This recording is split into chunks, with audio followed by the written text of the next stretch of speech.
வணக்கம். நான் தாமரை மோனா ஃபேமிலி. இன்றைக்கி நம்ம ஆரஞ்சு தோல் வச்சு ரசம் செஞ்சுக்கலாம்.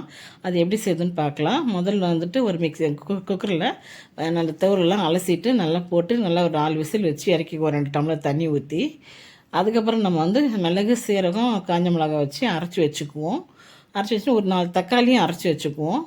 அரைச்சி வச்சுட்டு நம்ம பாத்திரம் வச்சு நம்ம வந்து செய்ய வேண்டிய செஞ்சுக்கலாம். அதை தாளி போட்டுக்கலாம். இது வந்து ரொம்ப இதயத்துக்கு நல்லது. விட்டமின் சி இருக்குது. உடம்புக்கும் ரொம்ப நல்ல தொப்பையை குறைக்கும். அதுக்கெலாம் ரொம்ப நல்லது இந்த ஆரஞ்சு தோல் ரசம்.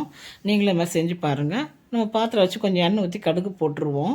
காஞ்ச மிளகா 2 கிள்ளி போட்டு நல்லா வதக்கிட்டு நம்ம வந்து அரைச்சி வச்சுக்கிற மிளகு, சீரகம் இதெல்லாம் போட்டு நல்லா வதக்கி கொடுத்துக்கலாம். அதை கூட தக்காளியும் நம்ம பேஸ்ட்டு அரைச்சி வச்சுக்கிற தக்காளி போட்டு நல்லா வதக்கி கொடுங்க. பச்சை பறை மட்டும் வதக்கி கொடுத்துட்டு அது நம்ம அரைச்சி நல்லா வேக வச்சு வச்சுருக்கிற ஆரஞ்சு தோல் எடுத்து ஊற்றிக்கலாம். ஊற்றிட்டு அதுக்கு தேவையான கொஞ்சம் மஞ்சள் பொடியும் உப்பும் போட்டுருங்க. போட்டுவிட்டு அதுக்கு தேவையான கொஞ்சம் புளியை கரைச்சி ஊற்றிக்குவோம்.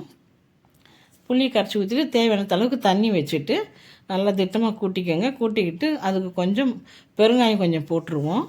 கொஞ்சம் பெருங்காயம் போட்டுட்டு அதுக்கு தேவையான கொத்தமல்லி, கருவேப்பிலெல்லாம் போட்டு தூவி இறக்கணும்னா ஒரு கொதி வரட்டன்னுட்டு இறக்கணும்னா கமகமான ரசம் ரெடி ஆகிடும். இந்த வீடியோ பிடிச்சிருந்ததுன்னா நீங்கள் லைக் பண்ணுங்கள், ஷேர் பண்ணுங்கள், சப்ஸ்கிரைப் பண்ணுங்க. இது உடம்புக்கு ரொம்ப நல்லது. நீங்களும் வாரத்துக்கு ஒரு நாளைக்கு செஞ்சு பாருங்கள். தேங்க்யூ.